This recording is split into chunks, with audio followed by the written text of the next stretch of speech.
Statistics हा chapter finally आपला complete झालेला आहे. बऱ्यापैकी वेळ लागला हा चॅप्टर कव्हर करण्यासाठी, कारण याच्यामध्ये कॉन्सेप्ट्स मोजक्या होत्या किंवा फॉर्म्युले वगैरे पण मोजके होते. बट जे काही क्वेश्चन्स आपण सॉल्व्ह केले हे क्वेश्चन्स लेंथी होते, त्याच्यामध्ये बरेचसे कॅल्क्युलेशन्स होते, त्यामुळे चॅप्टर कव्हर करण्यासाठी थोडासा जास्त वेळ लागला. तर आता आपण ह्या चॅप्टरमध्ये काय काय गोष्टी बघितल्या याची एक धावती रिव्हिजन करणार आहोत. सो स्टॅटिस्टिक्स या चॅप्टरमध्ये आपण बेसिकली ह्या चॅप्टरला आपण 2 पार्टमध्ये डिवाइड करू शकतो. ज्या पद्धतीने आपण अभ्यास केला त्याच्या अकॉर्डिंग याला आपण 2 पार्टमध्ये डिवाइड करू शकतो.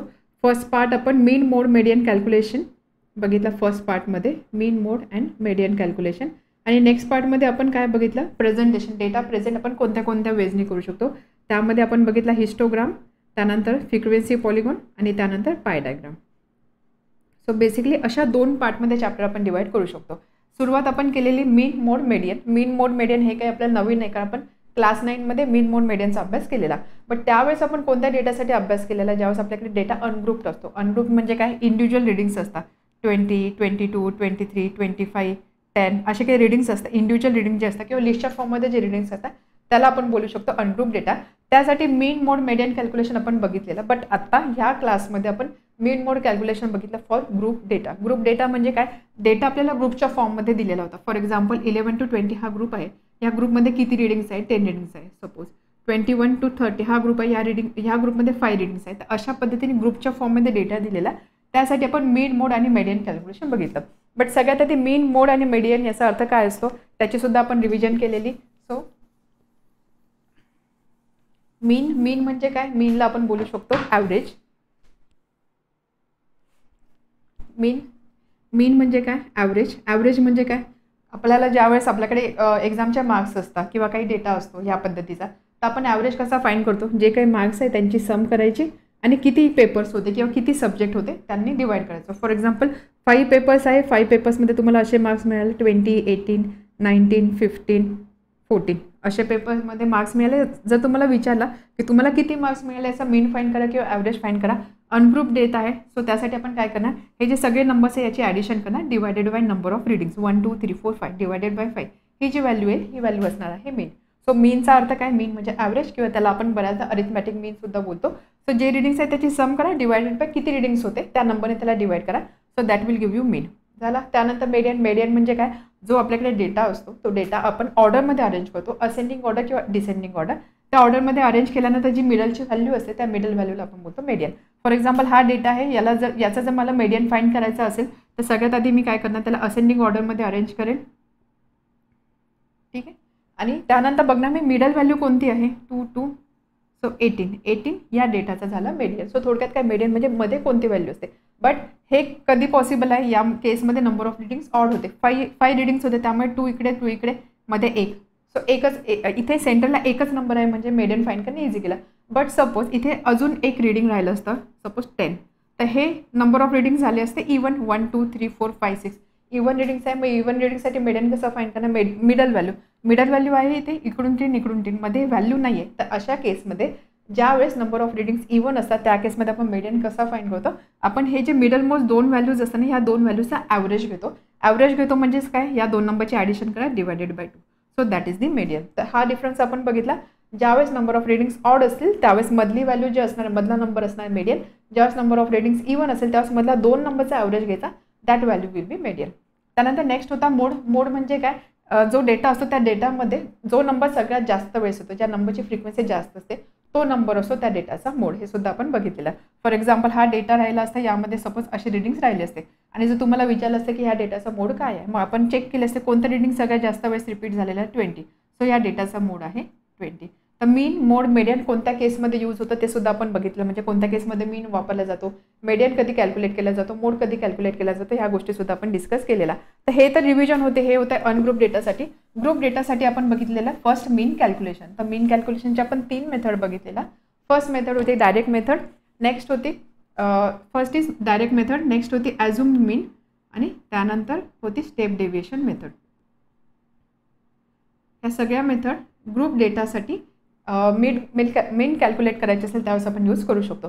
डायरेक्ट मेथड अगदी इझी होती. डायरेक्ट मेथडमध्ये आपण काय करत होतो, दिलेला जो डेटा होता तो आपण 4 कॉलमच्या फॉर्ममध्ये लिहित होतो किंवा आपण असा टेबल बनवायचो ज्याच्यामध्ये 4 कॉलम्स होते. आठवते? ठीक आहे. तर फर्स्ट कॉलम असेल क्लास, दिलेला क्लास. या क्लासवरून आपण क्लास मार्क फाईंड करायचो आणि ह्या क्लास मार्कला आपण डिनोट करायचो XI या लेटरने, आठवते. आणि त्यानंतर फ्रिक्वेन्सी, जो डेटा आपल्याला दिलेला असेल त्याची फ्रिक्वेन्सी आपण इथे मेन्शन करायचो, त्याला आपण FI ने डिनोट करायचं. तर आपल्याला दिलेली इन्फॉर्मेशन याबद्दलची इन्फॉर्मेशन असते आणि याबद्दलची इन्फॉर्मेशन असते. बाकीच्या व्हॅल्यू आपल्याला कॅल्क्युलेट करायचे असतात. क्लास मार्क आपण क्लासरूम कसा फाइंड करतो. सपोज क्लास असेल 0 to 10 असा क्लास असेल, याचा जर क्लास मार्क सांगितला तर क्लास मार्क आपण कसा कॅल्क्युलेट करतो. Lower class limit, upper class limit यांचा ॲव्हरेज घ्यायचा. So 0 + 10/2 that is equal to 5. किंवा आपण असे म्हणू शकतो 0 to 10 ह्या डेटाचा ॲव्हरेज, म्हणजे त्याच्या 0 to 10 हा डेटा ऑलरेडी असेंडिंग ऑर्डरमध्ये आहे, त्यामुळे त्याचा जो मधला नंबर असणार, मिडल व्हॅल्यू जी असणार that will B it's class mark. त्यामुळे या केसमध्ये क्लास मार्क राहिला असता 5. अशा पद्धतीने आपण क्लास मार्क फाइंड करायचो फ्रॉम गिवन क्लास. त्यानंतर इम्पॉर्टंट होता हा कॉलम. या कॉलममध्ये आपण काय करायचो, XI FI ह्या दोन कॉलममध्ये जी काही एंट्री असेल त्याचा आपण प्रॉडक्ट घ्यायचो. फॉर एक्झाम्पल इथे जर 2 फ्रिक्वेन्सी राहिली असती तर 5 × 2 10, XI FI ची व्हॅल्यू 10 आली असती. अशा पद्धतीने रिस्पेक्टिव्ह रिडिंगसाठी आपण या सगळ्या व्हॅल्यू कॅल्क्युलेट करायचो. त्यानंतर डायरेक्ट मेथडने मीन कॅल्क्युलेशनचा फॉर्म्युला होता. मीन आपण नेहमी दाखवतो कॅपिटल X बार या लेटरने. याचा अर्थ काय, this is mean. So mean is equal to, आपण रेशो घ्यायचो. मीन कॅल्क्युलेट करताना आपण काय करतो, sum of readings upon total number of reading. So total number of readings म्हणजे काय, टोटल फ्रिक्वेन्सी म्हणजे काय, समेशन FI. हे जे सिम्बॉल असतं याला बोलतो आपण सिग्मा किंवा समेशन. समेशन FI म्हणजे काय, या कॉलममध्ये जे काही एंट्रीज तुम्हाला मिळतील, जे काही नंबर मिळतील त्यांची जर ॲडिशन असेल ती ॲडिशन तुम्ही केली तर ती आपण डिनोट करू शकतो सिग्मा FI या लेटरने. आणि त्यानंतर न्युमरेटरला असतो समेशन XI FI. याचा अर्थ काय, इथे ज्या काही एंट्रीज आहे त्याची सम करा. So that is summation XI FI. या दोघांचा आपल्याला फक्त रेशो घ्यायचा आहे, that will give you mean. So direct मेथडने मीन फाइंड करण्यासाठी आपल्याला 4 कॉलम्स लागतात. आपण काय करतो, हा जो लास्ट कॉलम आहे यामध्ये सगळ्या एंट्रीजचं ॲडिशन करतो. ती ॲडिशन म्हणजे summation XI FI divided by total number of readings or total frequency that is summation FI. त्यामुळे डायरेक्ट मेथडनी फॉर्म्युला होता X bar is equal to summation XI FI upon summation FI. XI असतो class mark, FI असते frequency. एवढं आपण बघितलेलं. त्यानंतर next आपण बघितलेला second method assume mean method. आता ॲझ्युम मीन मेथडची गरज का आली, कारण बऱ्याचदा असं होतं की डायरेक्ट मेथडनी ज्यावेळेस आपण XI FI कॅल्क्युलेट करतो त्यानंतर या XI FIच्या व्हॅल्यू आपल्याला ॲड करावं लागतं. तर हे कॅल्क्युलेशन बरंचसं लेंदी जातं. कॅल्क्युलेशन लेंदी आहे, टाईम कन्झ्युमिंग आहे, प्लस त्याच्यामध्ये एरर्स होण्याचे चान्सेस जास्त असतात.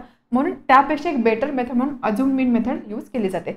ॲझ्युम मीन मेथड याचा अर्थ काय, मीन ॲझ्युम केलेला आहे, आपल्याला मीन फाइंड करायचं आहे, बट आपण काय करतो, मीन फाइंड करण्यासाठी काहीतरी मीन गृहीत धरतो आणि त्याचा यूज करून आपण ॲक्च्युअल मीन फाइंड करत असतो. आता बघा ह्या ज्या तिन्ही मेथड्स आहेत, ह्या मेथड्सने मिळणारा जो मीन असतो तो एक्झॅक्ट असेल असं नाही, तो ॲप्रॉक्सिमेट मीन असतो. ठीक आहे, जो मीन आपल्याला जी व्हॅल्यू मिळते that is approximate mean, not exact mean. So assume mean मेथडमध्ये आपण काय करतो, आपल्याला मीन फाइंड करायचं आहे. फॉर्म्युला आहे X bar is equal to A plus A म्हणजे काय, ॲझ्युम मीन. आपल्याला एक मीनची व्हॅल्यू ॲझ्युम करावी लागते. So A plus summation FI DI upon summation FI. प्रत्येक केसमध्ये इथे डिनॉमिनेटर समेशन FI असणार आहे, टोटल फ्रिक्वेन्सी सम असणार आहे. बट याचा अर्थ काय, याचा अर्थ त्यासाठी आपण काय करतो, ज्यावेळेस आपल्याला ॲझ्युम मीन मेथडने मीन कॅल्क्युलेट करायचं असतो त्यावेळेस आपल्याला 5 कॉलम्स कन्सिडर करावे लागतात. ठीक आहे, कोणते कोणते कॉलम्स असतात, प्रत्येक केसमध्ये पहिला कॉलम तर क्लास असणार आहे. ठीक आहे, क्लासने आपण सुरुवात करतो. क्लासवरून आपण काय डिराईव्ह करतो, ही व्हॅल्यू आपल्याला दिलेली असते. क्लासवरून आपण क्लास मार्क डिराईव्ह करतो. क्लास मार्क कसा डिराईव्ह करायचं ते सुद्धा माहिती आहे. क्लास मार्क नंतर आपण काय करतो, आपण एक डेव्हिएशन फाइंड करतो. ते डेव्हिएशन आपण DI या लेटरने दाखवतो. कोणत्या लेटरने, DI म्हणजे काय, डेव्हिएशन. आणि त्यानंतर नेक्स्ट असते फ्रिक्वेन्सी. ही व्हॅल्यू सुद्धा आपल्याला दिलेली असते. या 2 कॉलममध्ये असणाऱ्या एंट्रीज आपल्याला दिलेल्या असतात, म्हणजे ह्या क्लासची करस्पॉन्डिंग फ्रिक्वेन्सी इथे आपल्याला लिहायची असते. आणि त्यानंतर नेक्स्ट कॉलममध्ये आपल्याला फाइंड करायचं असतं FI DI, म्हणजे ह्या 2 कॉलममध्ये असणाऱ्या नंबर्सचा प्रॉडक्ट आपल्याला फाइंड करायचा असतो. आता हे DI काय, A काय ते सुद्धा आपण बघितलेलं. ए म्हणजे काय, ॲझ्युम मीन. आपण मीन ॲझ्युम करतो. मग हा मीन कसा ॲझ्युम करायचा, म्हणजे असं एखादा रँडम नंबर घ्यायचा का, तर जनरली आपण काय प्रोसिजर फॉलो करतो, जनरली आपण काय आधी फ्रिक्वेन्सी चेक करतो, फ्रिक्वेन्सीचा कॉलम चेक करतो आणि मग आपण बघतो की कोणत्या क्लासची फ्रिक्वेन्सी हायेस्ट आहे, कोणत्या क्लासची फ्रिक्वेन्सी हायेस्ट आहे. सपोज इथला एक क्लास आहे, याची फ्रिक्वेन्सी हायेस्ट आहे. मग हा क्लास बघायचा आणि याचा करस्पॉन्डिंग क्लास मार्क कोणता आहे, हा जो क्लास मार्क असतो याला आपण ॲझ्युम मीन म्हणून कन्सिडर करतो. ठीक आहे, स्टँडर्ड प्रोसिजर अशी आहे. आपण कसं ॲप्रॉक्सिमेटली मीन कसा कन्सिडर करतो, फ्रिक्वेन्सीचा कॉलम बघा. हायेस्ट फ्रिक्वेन्सी कोणती दिसते, हायेस्ट फ्रिक्वेन्सी म्हणजे सपोज असे रिडिंग असते 5, 10, 15, 25, 30 असे रिडिंग्स असतील फ्रिक्वेन्सीचे. मग हायेस्ट फ्रिक्वेन्सी कोणती असणार आहे, 30. ओके, मग 30 फ्रिक्वेन्सी आहे, मग त्याचा करस्पॉन्डिंग क्लास कोणता आहे, ओके हा, आणि त्याचा करस्पॉन्डिंग क्लास मार्क कोणता आहे, हा. सो हा जो क्लास मार्क आहे याला आपण ॲझ्युम मीन म्हणून कन्सिडर करतो. समजलं इथपर्यंत. ॲझ्युम मीन आपण कसा डिसाईड करतो, ती व्हॅल्यू आपल्याला इथे लिहायची आहे. सपोज ही व्हॅल्यू इथे जर व्हॅल्यू राहिली असती 20 तर ॲझ्युम मीन राहिला असता 20. समजलेत पण ते ॲझ्युम मीन आपण कसं कॅल्क्युलेट करतो. त्यानंतर नेक्स्ट इम्पॉर्टंट आहे DI. DI म्हणजे काय, डेव्हिएशन. डेव्हिएशन आपण ज्यावेळेस डेव्हिएशन बोलतो, डेव्हिएशन म्हणजे एक काहीतरी रेफरन्स व्हॅल्यू असते, त्यापासून एखादा नंबर किती ह्या साईडला आहे किंवा किती ह्या साईडला आहे. सो थोडक्यात काय, एखाद्या नंबरपासून तो किती डेव्हिएट होतो, that is nothing but deviation. मग इथे आपण डेव्हिएशन कशाच्या रेफरन्सने घेतो, डेव्हिएशन आपण ॲझ्युम मीनच्या रेफरन्सने घेतो. त्यामुळे डेव्हिएशनची व्हॅल्यू असते XI मायनस A. XI म्हणजे काय, क्लासमार्क. क्लासमार्कला प्रत्येक केसमध्ये आपण XI बोलतो. सो XI मायनस A म्हणजे डेव्हिएशन. याचा अर्थ काय, सपोज ॲझ्युम मीन 20 आहे आणि इथे व्हॅल्यू होती 10, क्लासमार्कची व्हॅल्यू होती 10. मग इथे डेव्हिएशन काय असणार, डेव्हिएशन असणार आहे XI minus A. So that is equal to -10. तर अशा पद्धतीने प्रत्येक रीडिंगसाठी आपण डेव्हिएशन कॅल्क्युलेट करतो. समजलं, डेव्हिएशन म्हणजे ॲझ्युम मीनच्या या साईडला आहे व्हॅल्यू, ह्या साईडला, आणि कितीचा डिफरन्स आहे तो डिफरन्स असतो डेव्हिएशन. तर जनरली हा जो ॲझ्युम मीन असतो त्याच्यावरचे जे रिडिंग्स असतात ना, या रिडिंगचं डेव्हिएशन निगेटिव्ह येतो, खालच्या रिडिंगचं डेव्हिएशन पॉझिटिव्ह येत असतं. समजलं इथपर्यंत डेव्हिएशन म्हणजे काय, DI आपण कसा कॅल्क्युलेट करतो. नेक्स्ट स्टेप असते, या दोन नंबरचा प्रॉडक्ट घ्यायचा, त्याच्यावरून FI DI मिळणार आहे. Formula is X bar is equal to A plus summation FI DI आपण समेशन F1.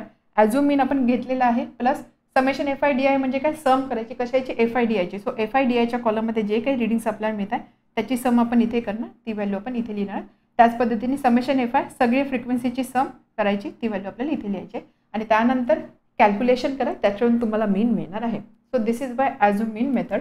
सो ॲझ्युम मीनसाठी आपण असं लिहू शकतो, formula A plus summation FI DI upon summation FI. आपण इथे 5 कॉलम्स कन्सिडर केलेले आणि इथे कॅल्क्युलेशनसाठी 4 कॉलम्स कन्सिडर केलेले.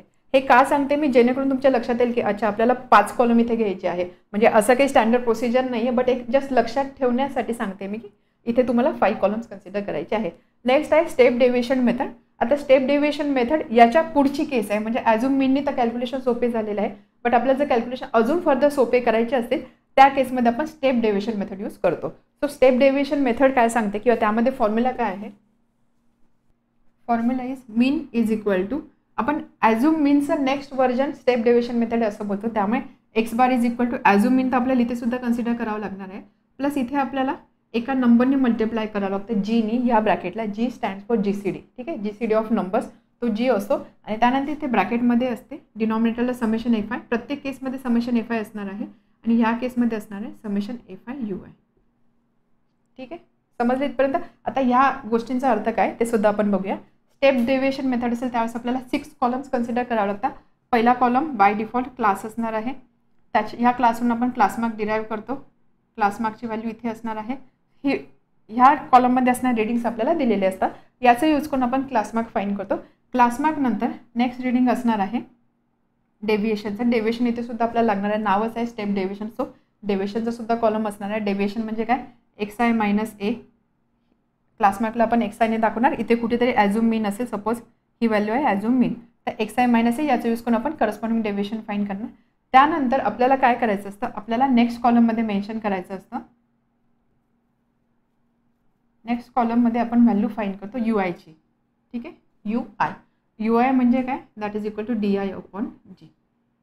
आता UI म्हणजे काय, UI म्हणजे आपण काय करतो, हे जे सगळे डेव्हिएशन मिळाले ना, या सगळ्या डेव्हिएशनचा आपल्याला GCD फाइंड करायचा आहे. GCD म्हणजे काय, ग्रेटेस्ट कॉमन डिवायझर. सगळ्या नंबरचा GCD काय असेल ते आपण डिस्कस केलेलं आहे, त्यामुळे परत रिवाईज करत नाही आहे. सो या सगळ्या नंबरचा GCD फाइंड करायचा आणि त्या GCDने ह्या प्रत्येक रिडिंगला डिवाइड करायचा. DI अपॉन G म्हणजे इथे जो नंबर मिळतोय याला GCDने डिवाइड करा, ह्या नंबरला GCDने डिवाइड करा. सो थोडक्यात काय होतं, आपण ज्यावेळेस डिव्हिजन करतो तर नंबर अजून छोटा होणार आहे. ठीक आहे, नंबर अजून छोटा होणार आहे, म्हणून स्टेप डेव्हिएशन मेथड यूज का केली जाते, कारण कॅल्क्युलेशन इझी होत आहे. सो DI अपॉन G याच्यावरून आपण Uची व्हॅल्यू कॅल्क्युलेट करणार. नेक्स्ट कॉलम असतो फ्रिक्वेन्सीचा, जी फ्रिक्वेन्सी आपल्याला दिलेली असते ही सुद्धा व्हॅल्यू आपल्याला दिलेली असते. या कॉलम आणि ह्या कॉलममध्ये असणाऱ्या व्हॅल्यू क्वेश्चन स्टेटमेंटमध्ये दिलेल्या असतात. आणि त्यानंतर लास्ट कॉलम असतो UI इंटू FI, म्हणजे फ्रिक्वेन्सी आणि UI या दोघांचा प्रॉडक्ट आपल्याला घ्यायचा आहे. सो फॉर्म्युला काय होता, X bar is equal to assume mean plus GCDने आपण मल्टिप्लाय करतोय कशाला, समेशन UI इंटू FIला.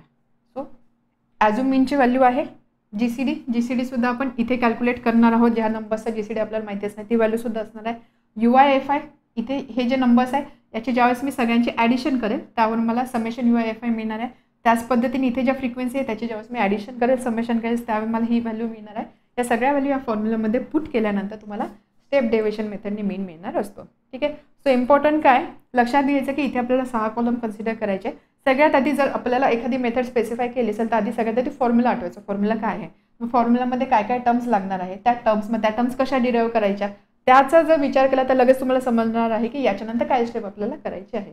ठीक आहे. तर या 3 मेथड आपण बघितलेल्या मीन कॅल्क्युलेशनच्या. त्यानंतर आपण मेडियन कॅल्क्युलेशन आणि मोड कॅल्क्युलेशन बघितलं. मेडियन आणि मोड कॅल्क्युलेशनसाठी प्रत्येकी एकच मेथड आपल्याकडे होती.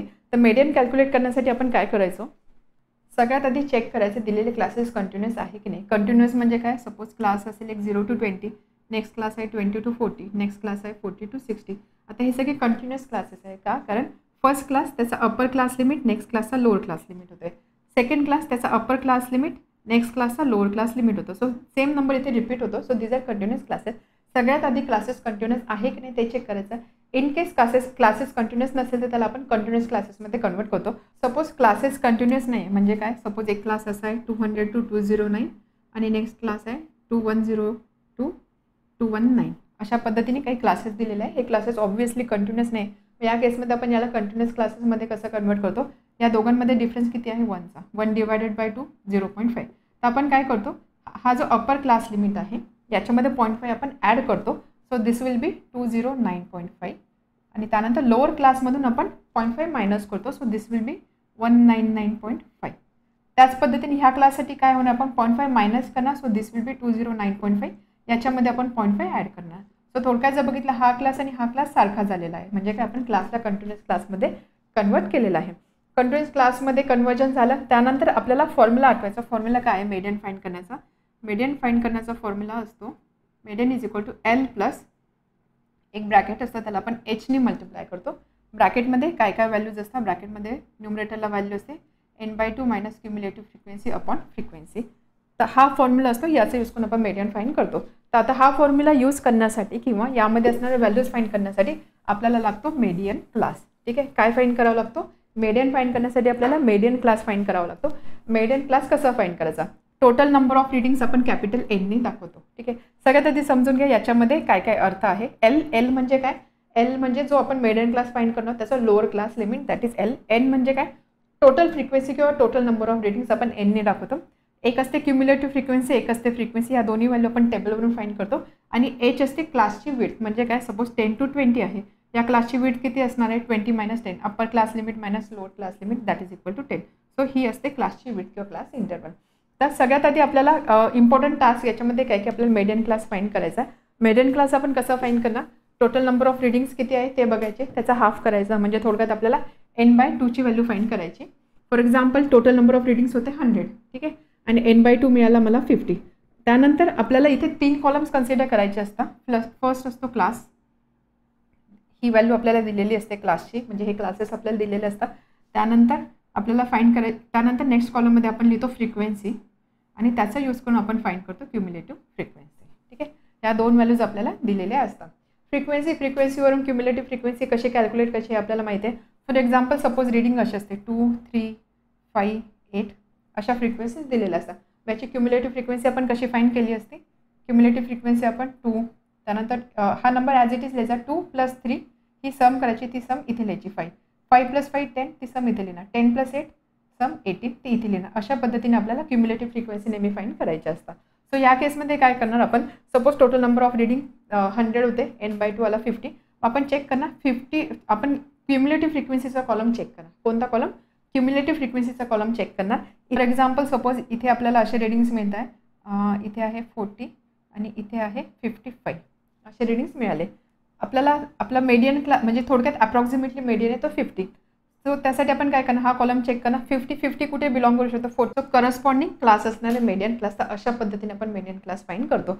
मेडियन क्लास एकदा मिळाला, मेडियन क्लास मिळाला, इथे जो क्लास असेल त्याच्यावरून आपल्याला एलची व्हॅल्यू मिळेल. या क्लासचा जे लोअर क्लास लिमिट असेल दॅट विल बी एल. एनची व्हॅल्यू आपल्याला माहिती आहे. क्युम्युलेटिव्ह फ्रिक्वेन्सी आणि फ्रिक्वेन्सी म्हणजे काय, आता हा जो मेडियन क्लास मिळालेला आहे त्याची करस्पॉन्डिंग जी फ्रिक्वेन्सी असते ती व्हॅल्यू आपण एफ म्हणून इथे घेतो.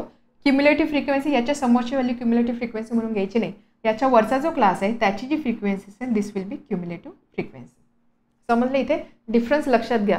क्युम्युलेटिव्ह इथे बऱ्याचदा कन्फ्युजन याचं होतं की फ्रिक्वेन्सी कोणती घ्यायची आणि क्युम्युलेटिव्ह फ्रिक्वेन्सी कोणती घ्यायची. मेडियन क्लास फाइंड करायचा, मेडियन क्लासची जी फ्रिक्वेन्सी असेल दॅट इज एफ. मेडियन क्लासच्या वरचा जो क्लास असतो त्याची जी क्युम्युलेटिव्ह फ्रिक्वेन्सी असेल दॅट इज सी एफ. ठीक आहे, या गोष्टी तुम्हाला इथे लक्षात ठेवायच्या आहे. आणि आपण मेडियन क्लास कसा फाइंड केला, मेडियन क्लास फाइंड करण्यासाठी आपण नेहमी क्युम्युलेटिव्ह फ्रिक्वेन्सीचा कॉलम रेफर करतो आणि त्यानंतर त्यामध्ये आपण बघतो व्हॅल्यू मॅच करतो कोणत्या क्लासला ती बिलॉंग करू शकते आणि त्याच्यावरून आपण मेडियन क्लास डिसाईड करत असतो. तर यावर आधारित आपण बरेचसे क्वेश्चन सॉल्व्ह केलेले आहे. त्यामुळे ते क्वेश्चन सॉल्व्ह करता करता तुमची प्रॅक्टिस होणार आहे की मेडियन क्लास कसा फाइंड करायचा आहे.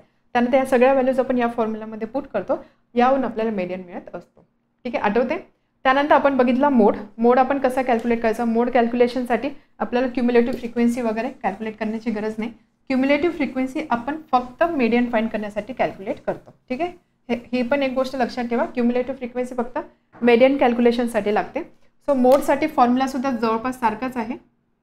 मोड आपण फाइंड करतो एल प्लस एक ब्रॅकेट, त्याला आपण एचने मल्टिप्लाय करतो. सेम मेडियनसाठी होता. इथे डिफरन्स काय आहे, ब्रॅकेटमध्ये कोणत्या टर्म्स आहे त्या डिफरंट आहे.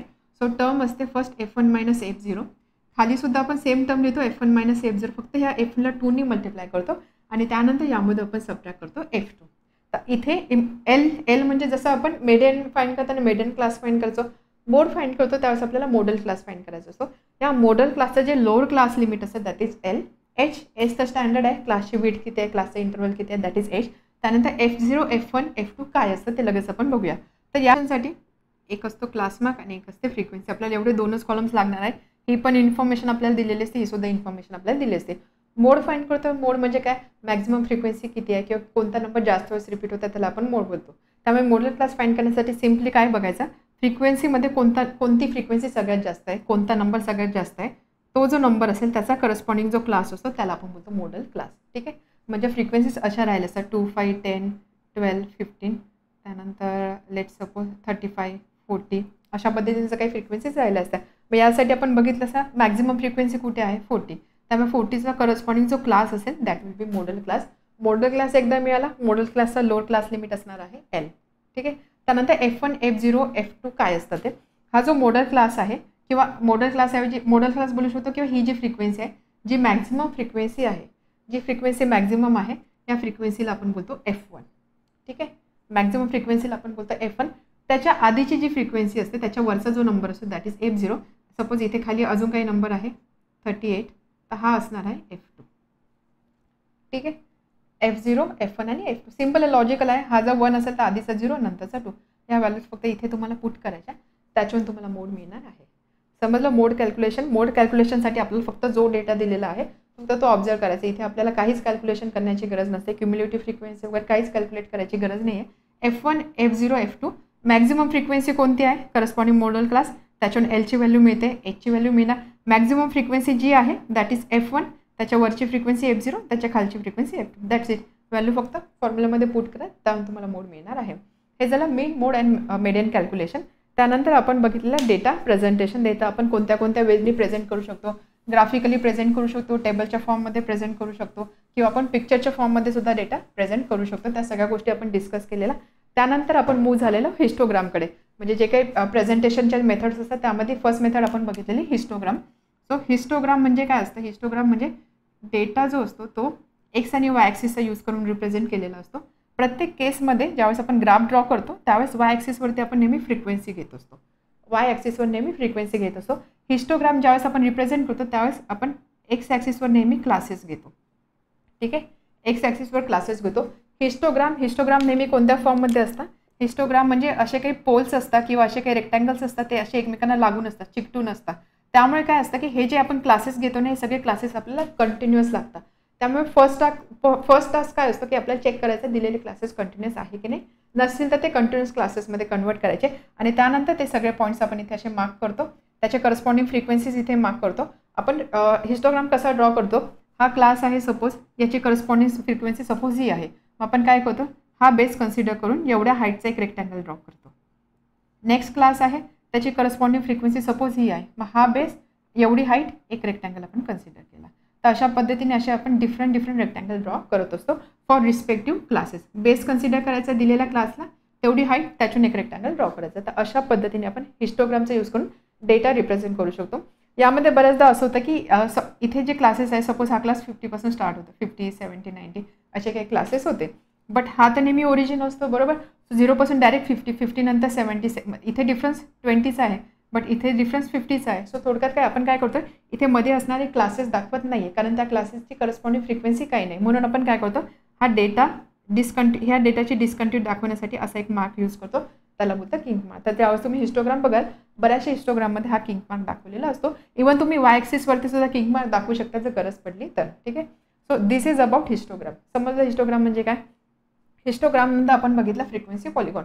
फ्रिक्वेन्सी पॉलिगॉन ड्रॉ करण्याच्या 2 मेथड आपण बघितल्या. फर्स्ट, फ्रिक्वेन्सी पॉलिगॉन आपण दिलेला हिस्टोग्रामचा यूज करून सुद्धा ड्रॉ करू शकतो, किंवा विदाउट हेल्प ऑफ हिस्टोग्राम आपण दिलेला क्लास आणि फ्रिक्वेन्सीचा यूज करून फ्रिक्वेन्सी पॉलिगॉन ड्रॉ करू शकतो.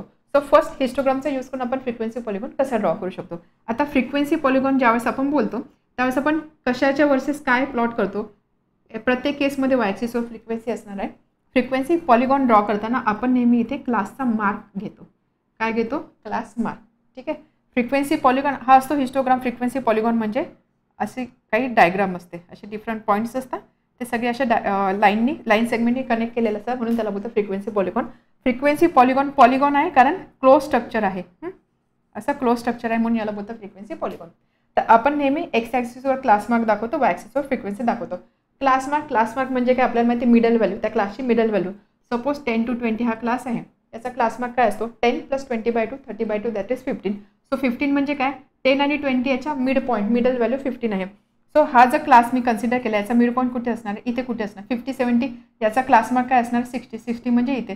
सो करस्पॉन्डिंग रिडिंग इथे असणार आहे. आपण काय करतो फ्रिक्वेन्सी पॉलिगॉनमध्ये क्लास मार्क आणि फ्रिक्वेन्सी आपण प्लॉट करतो. फ्रिक्वेन्सी तर इथे ऑलरेडी दिलेला आहे, फ्रिक्वेन्सी ऑलरेडी प्लॉट केलेला आहे. क्लास मार्क म्हणजे हा पॉईंट. सो हा पॉईंट आणि हा पॉईंट म्हणजे एक्स ॲक्सिसचा हा कोऑर्डिनेट, वाय ॲक्सिसचा हा कोऑर्डिनेट म्हणजे हा. सो थोडक्यात काय, हिस्टोग्राम जर दिलेला असेल त्याचा यूज करून आपण फ्रिक्वेन्सी पॉलिगॉन कसा ड्रॉ करू शकतो. प्रत्येक जो रेक्टँगल आहे ना त्याचा मिड पॉईंट फाइंड करा, कारण हा मिड पॉईंट म्हणजे काय, एक्स कॉर्डिनेट असेल त्याचा क्लास मार्क, वाय कॉर्डिनेट असणार frequency. X coordinate class mark, Y coordinate असणार frequency. So frequency polygon draw करण्यासाठी सगळे अशा रेक्टँगलचे मिड पॉईंट कन्सिडर करा आणि त्यानंतर हे सगळे मिड पॉईंट लाईन सेगमेंटने जॉईन करा, त्याच्यातून तुम्हाला फ्रिक्वेन्सी पॉलिगॉन मिळणार आहे. बट फ्रिक्वेन्सी पॉलिगॉन नेहमी क्लोज स्ट्रक्चर असतो, त्यामुळे याला आपल्याला एक्स ॲक्सिस सोबत कनेक्ट करावं लागेल. एक्स ॲक्सिस सोबत आपण कसे कनेक्ट करणार, आपण काय करतो, हा जो फर्स्ट क्लास आहे त्याच्या आधी सुद्धा एक क्लास आहे असं अझूम करतो. क्लास आहे आणि त्याची हाईट 0 आहे, कारण बघा रिडिंग काही दिलेलं नाही आपल्याकडे, आपण फक्त अझूम करतो म्हणजे त्याची फ्रिक्वेन्सी आपण 0 कन्सिडर करतोय. रेक्टँगल आहे, रेक्टँगलची फ्रिक्वेन्सी 0 आहे, म्हणजेच काय हाईट त्याची 0 आहे, बरोबर. त्यामुळे तो रेक्टँगल असा काही इथे असणार आहे, त्याचा मिड पॉईंट कन्सिडर करा. त्याच पद्धतीने लास्ट क्लासचा पुढचा जो क्लास असणार त्याचा मिड पॉईंट म्हणजे क्लास मार्क कन्सिडर करा आणि त्यानंतर हे पॉईंट्स असे जॉईन करा. सो हा टोटल असणार आहे एक फ्रिक्वेन्सी पॉलिगॉन क्लोज स्ट्रक्चर. तर अशा पद्धतीने हिस्टोग्रामचा यूज करून आपण फ्रिक्वेन्सी पॉलिगॉन ड्रॉ करत होतो. आता second method without help of histogram. Frequency polygon आहे, त्यामुळे एक्स ॲक्सिसवर नेहमी असणार आहे क्लास मार्क आणि वाय ॲक्सिसवर असणार आहे फ्रिक्वेन्सी.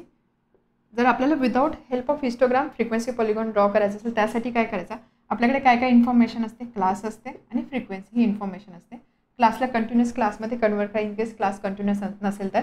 त्यानंतर ह्या क्लासचा करस्पॉन्डिंग क्लास मार्क फाइंड करायचा. सो क्लास आणि त्यानंतर असतो क्लास मार्क, क्लासचा क्लास मार्क फाइंड करायचा आणि त्यानंतर इथे असणार आहे फ्रिक्वेन्सी. सो आपल्याला काय बेसिकली काय प्लॉट करायचं आहे, क्लास मार्क आणि फ्रिक्वेन्सी यांचा ग्राफ. त्यामुळे आपले पॉईंट्स कसे मिळणार आहे, एक्स ॲक्सिसवरती क्लास मार्क, इथे सपोज एक्स रिडिंग आहे, इथे वाय रिडिंग आहे.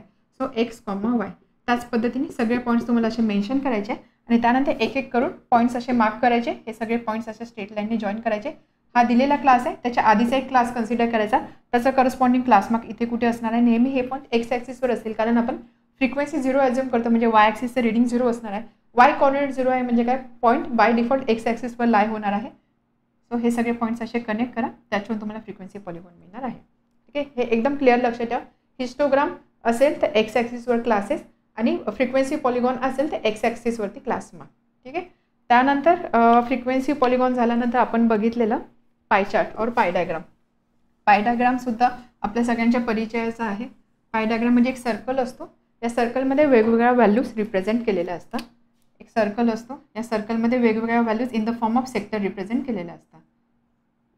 म्हणजे हा सेक्टर एक वेगळा काहीतरी टर्म किंवा क्वांटिटी दाखवते, हा सेक्टर वेगळ्या टर्म क्वांटिटी दाखवणार. तर अशा पद्धतीने नंबर ऑफ सेक्टर्स असतात. तर हा पाय डायग्राम कसा ड्रॉ करायचा किंवा कसा रीड करायचा हे सुद्धा आपण बघितलेलं.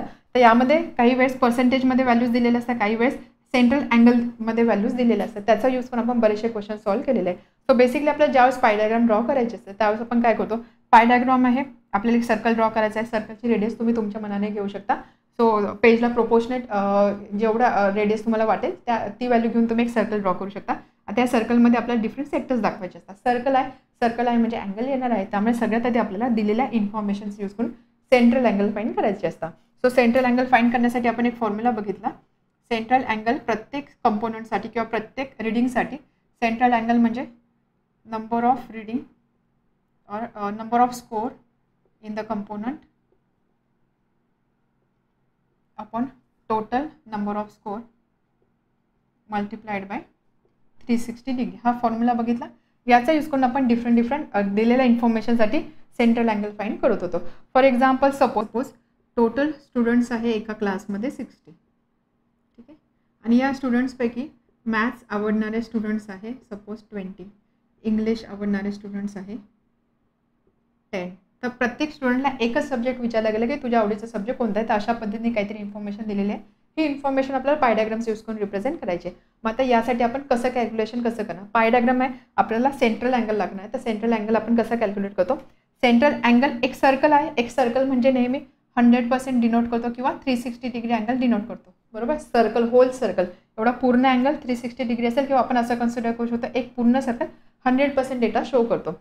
तर या केसमध्ये आता स्टुडंट्स आहे टोटल 60. सपोज मॅथ्स मला या पाय डायग्राम्स यूज करून रिप्रेझेंट करायचं आहे. एक सब्जेक्ट मला दाखवायचा आहे. तर फर्स्ट मी कन्सिडर करते मॅथ्सचे स्टुडंट्स किती आहे 20, टोटल स्टुडंट्स आहे 60. मग यासाठी करस्पॉन्डिंग सेंट्रल अँगल काय असणार आहे. सो करस्पॉन्डिंग सेंट्रल अँगल असणार आहे theta. Suppose number off score in the component, या कंपोनंटमध्ये किती स्कोर आहे 20 upon total number off score. Total number off score म्हणजे टोटल स्टुडंट्स किती आहे 60 multiplied by 360 degree.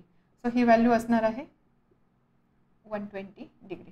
So maths represent करण्यासाठी 120 डिग्री एवढा अँगल येणार आहे. त्यामुळे जर मला मॅथ्स रिप्रेझेंट करायचं असेल तर मी 120 म्हणजे असा.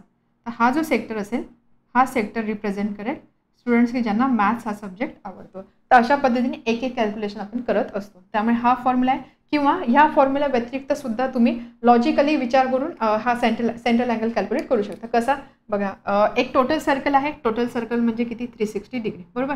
एवढा टोटल सर्कल आपण रिप्रेझेंट करतोय. त्यासाठी स्टुडंट्स किती आहे 60, म्हणजे टोटल स्टुडंट्स एक टोटल सर्कल रिप्रेझेंट करताय. दॅट मीन्स 360 डिग्री अँगल किती स्टुडंट्स रिप्रेझेंट करताय 60. त्यानंतर आपल्याला मॅथ्ससाठी सेंट्रल अँगल फाइंड करायचा. मॅथ्सचे स्टुडंट्स किती आहे 20. मग सपोज हे 20 स्टुडंट्स एक्स डिग्री एवढा अँगल रिप्रेझेंट करतात किंवा एक्स डिग्री हा जर सेंट्रल अँगल असेल तर एक्सची व्हॅल्यू काय असणार आहे 360 × 20 is equal to 60 × x. So x is equal to 360 × 20 upon 60. So x is equal to 120 degree. तर या पद्धतीने सुद्धा तुम्ही सेंट्रल अँगल कॅल्क्युलेट करू शकता. कधी कधी अशा व्हॅल्यूज दिलेल्या असतात, कधी कधी पर्सेंटेजमध्ये सुद्धा व्हॅल्यू असते. फॉर एक्झाम्पल 20% अशी काही व्हॅल्यू दिलेली आहे. मग 20%साठी करस्पॉन्डिंग सेंट्रल अँगल कसा असणार आहे. 20 अगेन सेम फॉर्म्युला आपण यूज करू शकतो. 20% म्हणजे काय 100 पैकी 20, बरोबर. म्हणजे टोटल 100 असेल त्याच्यापैकी 20. So number off score in the component is 20, total is 100 multiplied by 360 degree. याच्यावरून तुम्हाला अँगल मिळू शकतो जेव्हा पर्सेंटेजमध्ये व्हॅल्यू दिलेली असते त्यावेळेस. तर अशा पद्धतीने पाय डायग्रामचा यूज करून आपण दिलेला डेटा रिप्रेझेंट करू शकतो. इव्हन जर आपल्याला पाय डायग्राम दिली असेल तर त्याचा यूज करून आपण डेटा समजून घेऊ शकतो किंवा डेटाचा अर्थ काढू शकतो. तर अशा पद्धतीने एवढ्या सगळ्या गोष्टी आपण स्टॅटिस्टिक्स या चॅप्टरमध्ये डिस्कस केलेल्या आहे. आय होप हा चॅप्टर तुम्हाला नीट समजला आहे. जर तुम्हाला असं वाटत असेल की या व्हिडिओजमधनं तुम्हाला खरोखर काही शिकायला मिळतं आहे, तुमच्या नॉलेजमध्ये वाढ होते, तर प्लीज तुमच्या मित्रमैत्रिणींसोबत हे व्हिडिओज नक्की शेअर करा. Thank you very much. All the best.